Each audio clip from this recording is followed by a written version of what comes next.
How to fix Monopoly Go sound problem easy and quick.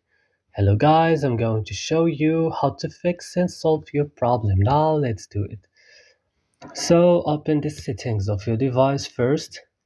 Click at apps option and search for Monopoly Go and click. So scroll this list down, click storage option, click clear cache. Hit back now, click on for stop, click OK. Go to Play Store or App Store and update Monopoly Go. Restart right now your device and that's it.